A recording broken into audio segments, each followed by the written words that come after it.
David Chen, ang lalaking walang katulad. Kabanata 326. Wow! Nabasag ang kahoy na pinto bilang tugon, at nakita ni David ang isang masamang matandang lalaki na may buong balbas na dumidiin sa katawan ni Xiaoro. Sa sandaling ito, kaunting underwear na lang ang natitira sa katawan ni Xiaoro. Nang marinig ang kilusan, nagmamadaling bumangon si Dawist Shuai at tumalikod, at nakitang kakaibang binata pala ito, kumunot ang kanyang mga kilay. Kuya Chen, iligtas mo ako, iligtas mo ako.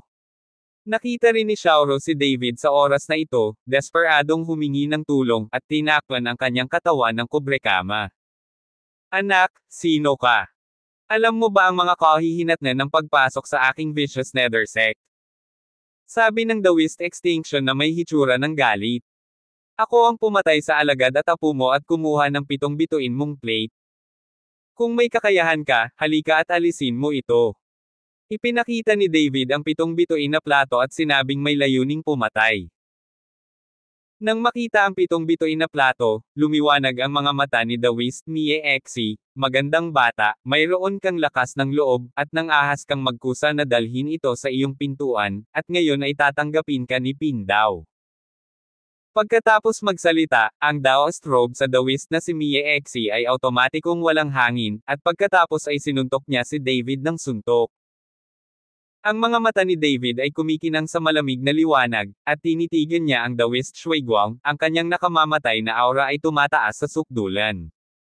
Ikaw demonyo, ngayon ay gagawin ko ito para sa langit. Pagkatapos magsalita ni David, ang lumalakas na espiritual na kapangyarihan ay lumundag sa kanyang dantian, at pagkatapos ay natipon sa kamao ni David. Sa sandaling ito, tila balot ng suso ng liwanag ang kamao ni David. Saglit na natigilan si Dawist Miejo, at bahagyang nagulat ang kanyang mga mata, ngunit ang kamao na kanyang naswipe ay hindi huminto, bagkus nadagdagan muli ang kanyang panloob na lakas. Putok!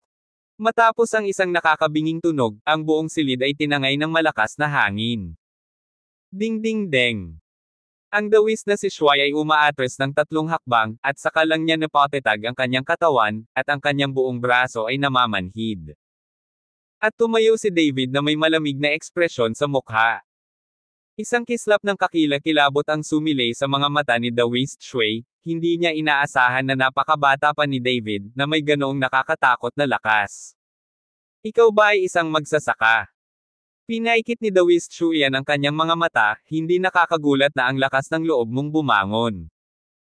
Nakita ng Dawist Shuai ang pagkakakilanlan ni David, at tila nakipag-usap siya sa mga monghe. Medyo nagulat din si David nang makita ng Dawist Mie ang kanyang identity sa isang sulyap. Kasabay nito, medyo nagulat din siya sa lakas ng Dawist Mie. Kung si David ay hindi na-promote sa ika-9 na antas ng pagsasanay sa Chi, maaaring hindi kung sino ang mananalo sa suntok na ito. Ngayong alam mo na, bakit hindi ka lumuhad at mamatay ka agad? Walang pakialam na sabi ni David. Hahaha, binata, masyado kang mayabang. Biglang tumawa ang Dawist na si Mie Exi, ito ay isang maliit na cultivator, sinipsip lang ni Pindaw ang iyong mga kasanayan at ginamit ito para sa akin. Tumawa ang Dawist Shuai, biglang tumalon, ibinuko ang kanyang mga kamay, naging mga kuko ng agila, at humawak kay David. Hinawakan ni David ang kanyang backhand at direktang hinawakan ang palso ng Dawist na si Mie Exi, ngunit ang Dawist na si Mie Mie na iyon ay hindi lumaban, at tila sinasadyang hinawakan ni David ang kanyang palso. Hinawakan din ng Dawist na si Shuai ang palso ni David gamit ang kanyang backhand, at magkahawak ang dalawa ng ganito, at pagkatapos ay ginamit ang kanilang panloob na lakas upang makipagkompetensya.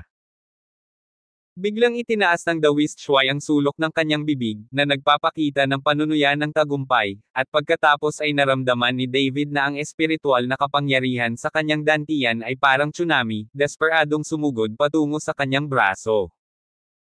Matapos bumuhos ang mga hibla ng espiritual na kapangyarihan na ito sa kanyang braso, sila ay direktang sinipsip sa kanyang katawan ng Dawist na si Mie Exi.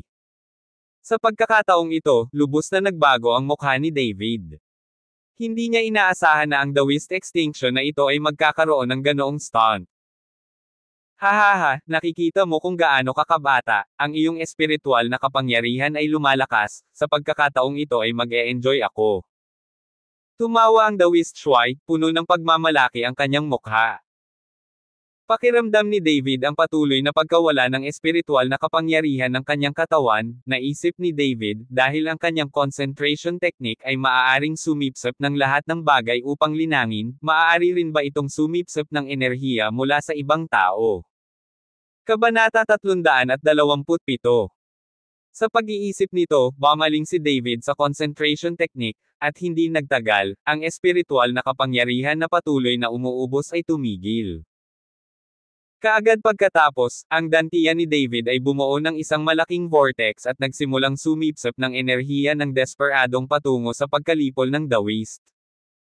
Biglang naramdaman ng Dawist Shuai na may mali, at pagkatapos ay nagbago ng husto ang kanyang mukha, at ang kanyang mga mata ay nagpakita ng takot. Ikaw, paano mo nalaman ang Dafa kung sumisipsip ng bituin? Sabi ng Dawist Extinction na may pagtataka. Nararamdaman ang patuloy na pagkawala ng enerhiya sa kanyang katawan, ang Dawist na si Mie Xi ay gustong kumawala, ngunit sa oras na ito si David ay parang isang malaking magnet, sinipsip siya ng mahigpit, hindi makagalaw.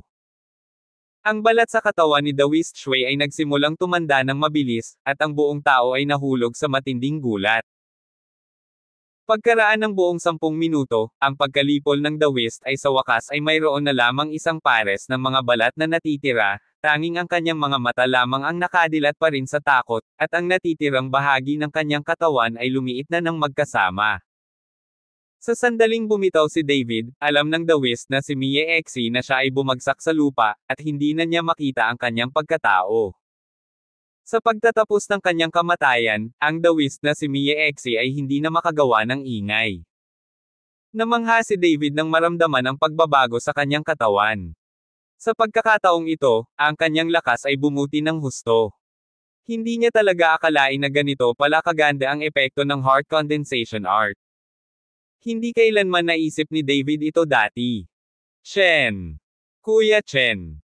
Nahihiyang tinawag ni Xiaoro si David.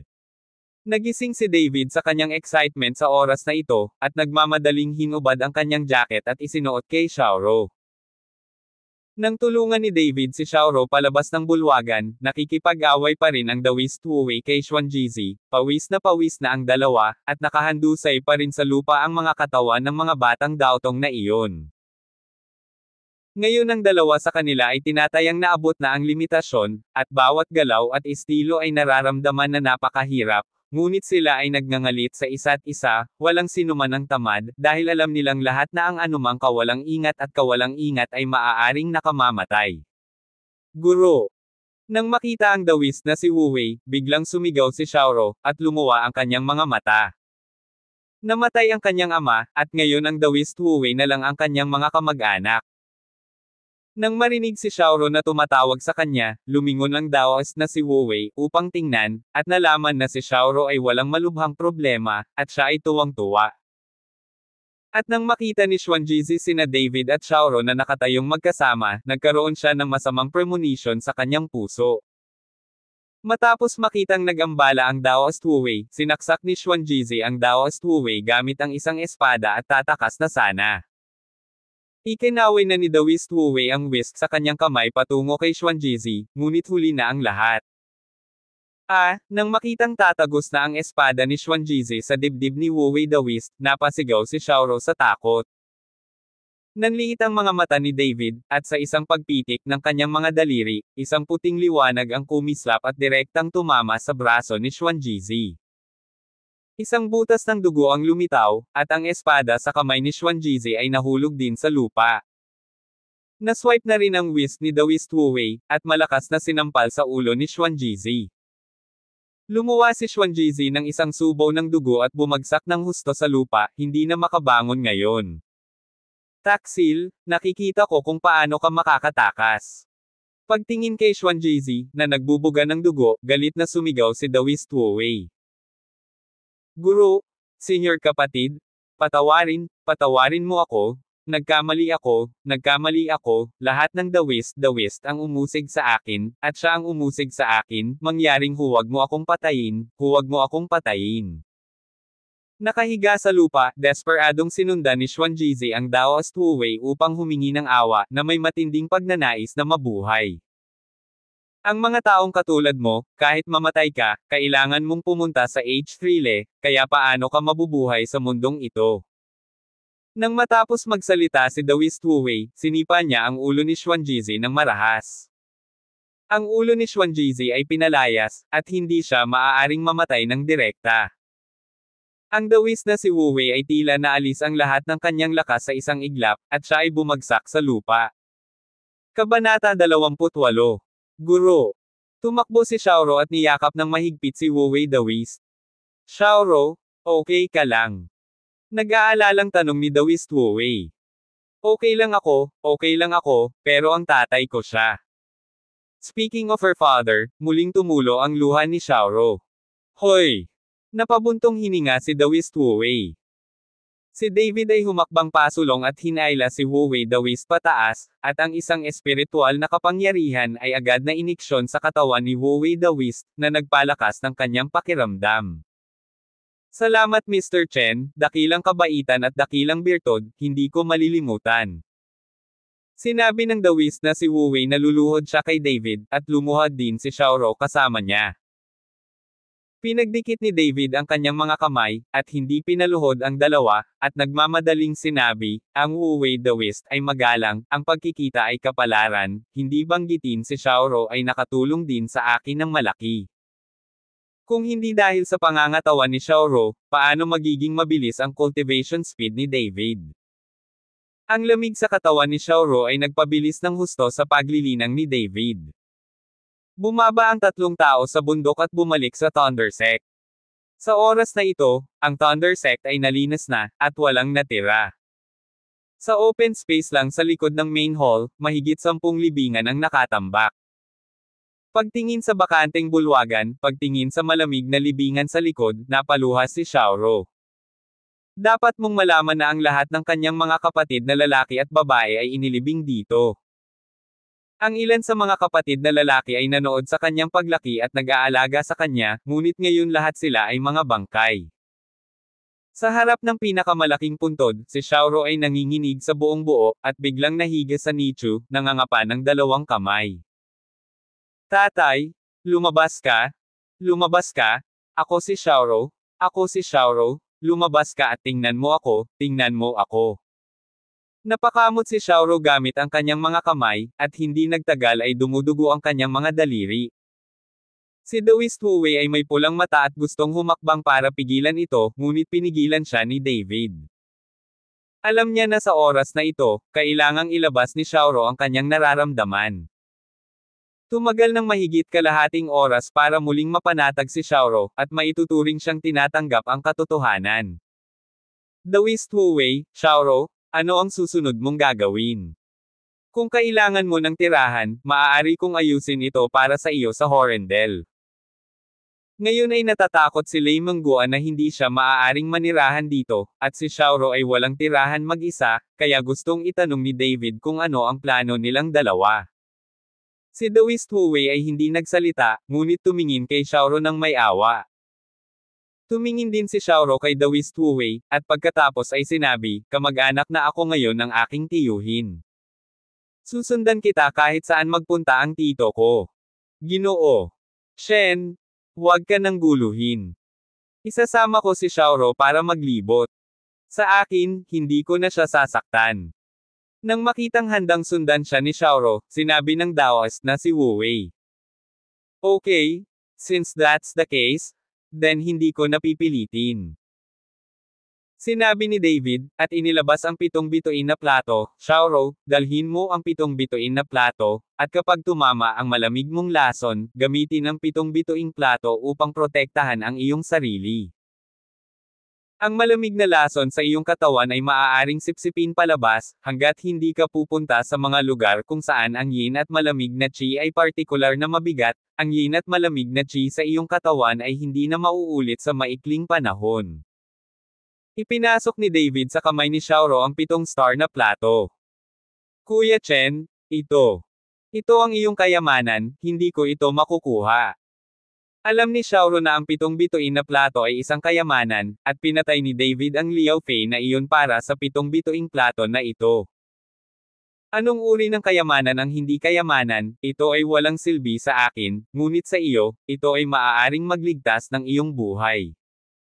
Kung may pagkakataon kang makita kang muli, kapag malakas na ako, bibigyan kita ng malaking pagkakataon. Bahagyang ngumiti si David at marahang hinaplos ang ulo ni Xiaoro. Hindi nagsalita si Xiaoro, ngunit tahimik na hinawakan ang 7-star pan sa kanyang mga braso. Pagkababa ng bundok, naghiwalay ang tatlo. Sa pagtingin sa likod ni Daoist Wu Wei at Xiaoro, hindi alam ni David na ang kanyang desisyon na ibigay ang 7-star na plato kay Xiaoro ay naging dahilan upang makatakas siya mula sa kamatayan ng ilang beses sa hinaharap. Kabanata 329. Yuncheng Hotel. Kakaibang tumingin si Sonia kay Lin Chanho at nagtanong, Lin Chanho, sabihin mo sa akin ang totoo, ano ang ginawa ni David? Miss Su, hindi ko talaga alam. Sinabi ni Mr. Chen na nagmamadali siya at umalis. Walang magawang sabi ni Lin Chanho. Umalis ako kagabi, hindi pa ako bumabalik. Hindi ako makadaan sa telepono. May mangyayari ba? Puno ng pag-aalala ang mukha ni Sonia. Hindi naman siguro siya naghahanap ng munting manliligaw, di ba? Walang iisa para sa isang gwapo at mayamang lalaki. Si Gu Yufei sa gilid ay tumawa ng masama. Yufei? Huwag kang magsalita ng walang kaparerekon, sa palagay ko ay hindi ganoong klaseng tao si David. Sa oras na ito, mahinang tinapik ni Gu Yuyao si Gu Yufei para pigilan siyang magsalita ng walang kaparerekon. Sa oras na ito, ang saloobin ni Gu Yuyao kay David ay sumailalim sa 180 degree na pagbabago. Ang isang lalaking may ganoong lakas, ngunit laging nakatago, ay hindi madaling mahulog sa ilalim ng palda ng granada ng isang babae. Hindi ko akalain na gagawin ni Brother David ang ganoong bagay. Hindi rin naniwala si Hizigang. May tiwala ako kay David, nag-aalala lang ako na malalagay siya sa panganib. Si Sonia ay hindi nag-aalala na si David ay makakahanap ng isang maliit na manliligaw, ngunit nag-aalala na si David ay nasa panganib. Sige, baka tumawag ulit si Kuya David, kain na tayo. Sabi ni Hizigang, ilang tao ang lumabas ng bar at maghahanap ng makakainan. Habang naglalakad sa kalye, bahagyang sumimangot si Lin Chanho, at ang pakiramdam ng matinding panganib ay nagpabilis ng tibok ng kanyang puso. Miss Su? Baka sinusundan tayo, mauna ka na, huwag kang lumingon. Bulong ni Lin Chanho sa tenga ni Sonia. Nagulat si Sonia, at pagkaraang tumango, nagmamadali niyang inakay si Gu Yufei at ang iba pa para mapabilis. Hinawakan ni Lin Chanho ang isang kamay sa kanyang sinturon, at nang bigla siyang lumingon, nakita niya ang tatlong tao na naglalakad palapit sa kanya na may panunuya sa kanilang mga mukha. Nang makita na sila ay natuklasan ni Lin Chanho, silang tatlo ay hindi nataranta. Sino ka? Bakit mo kami sinusundan? Mataimtim na sinabi ni Lin Chanho. Ano? Sa sandaling matapos magsalita si Lin Chanho, narinig niya ang isang tandang, boses iyon ni Sonia. Nagmamadaling tumingin, nalaman ni Lin Chanho na si Sonia at ang iba pa ay may tatlong lalaki na may mabangis na mukha sa harapan nila, na direktang humaharang sa kanilang daan. Nanginginig si Hizigang, ngunit nakatayo pa rin siya sa harap ni Sonia at sa tatlong babae, patuloy na umaatres, at sa wakas ay tumayo kasama si Lin Chanho. Ikaw ba si David? Tumingin ang isa sa kanila kay Hizigang at nagtanong. Ang taong ito ay ang tiyuhin ni Wei Tao na si Jiang Wenji. Hindi pa niya nakilala si David, kaya nakita niyang bata pa si Hizigang, kaya tinanong niya si Hizigang. Ako, ayoko. Anong ginagawa mo kay Mr. Chen? Direktang nagtanong si Lin Chanho nang hindi hinintay si Hizigang na matapos magsalita. Siyempre pinatay siya, at inalis ang binti ni Wei Tao. Mabubuhay pa kaya siya? Sabi ni Jiang Wenji na may malungkot na ekspresyon. Ikaw ay ipinadala ng pamilya Wei. Natigilan si Lin Chanho nang marinig niya ito, at hinugot ang kanyang sinturon, handang kumilos anumang oras. Ikaw si Lin Chanho, tama. Bayani ang tingin ko sa'yo, wala kang kinalaman dito, umalis ka na. Kumaway si Jiang Wenji kay Lin Chanho. Mayabang.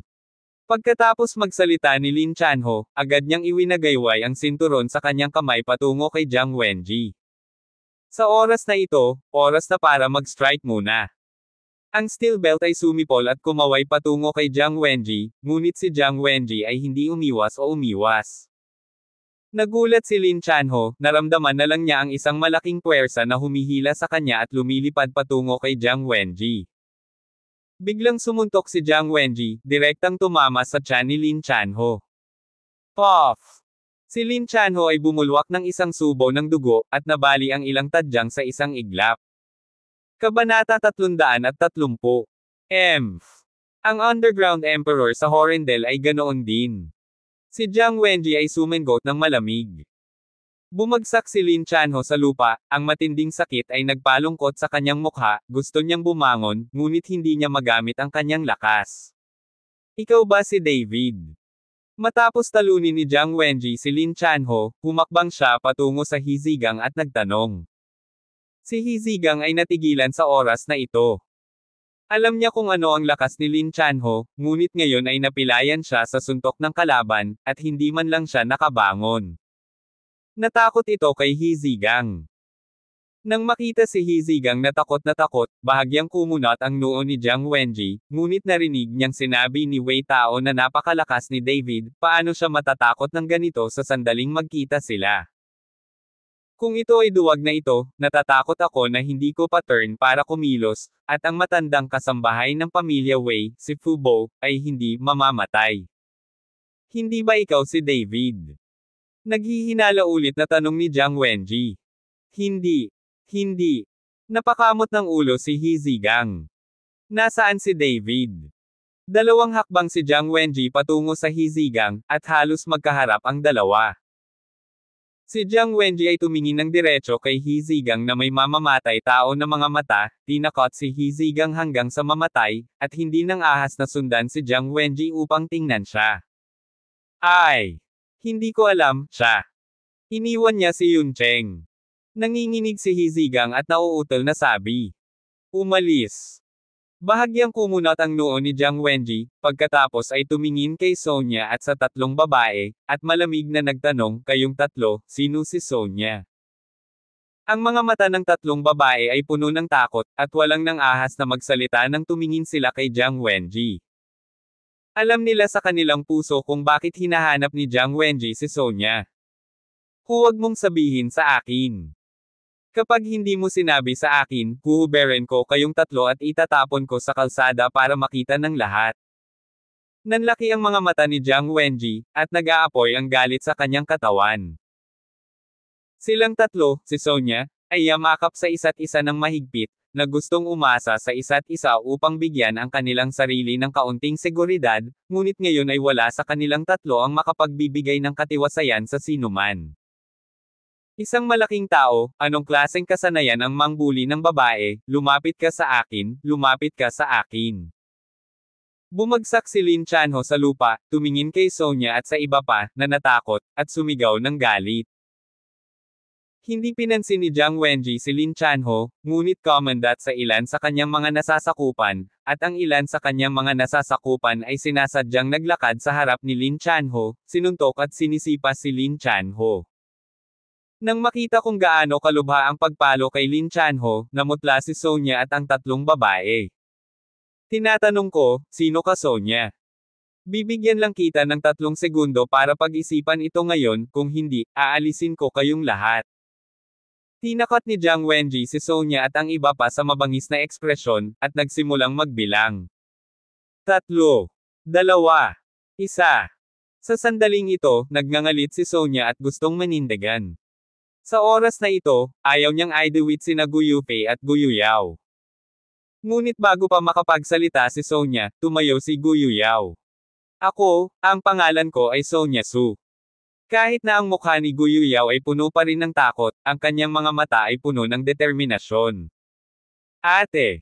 Hindi inaasahan ni Sonya na talagang tumayo si Gu Yuyao para sa kanya. Sumulyap si Jiang Wenji kay Gu Yuyaw at malamig na ngumiti, hindi nakakagulat na gusto ka ni Wei Tao, talagang maganda ka.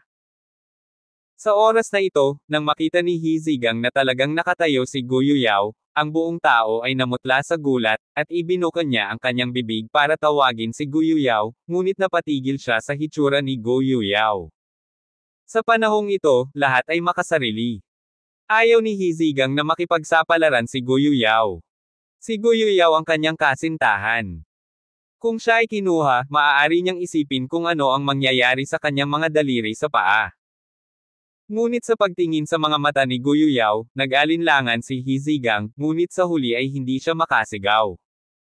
Abangan ang mga susunod pang kabanata ng David Chen, ang lalaking walang katulad.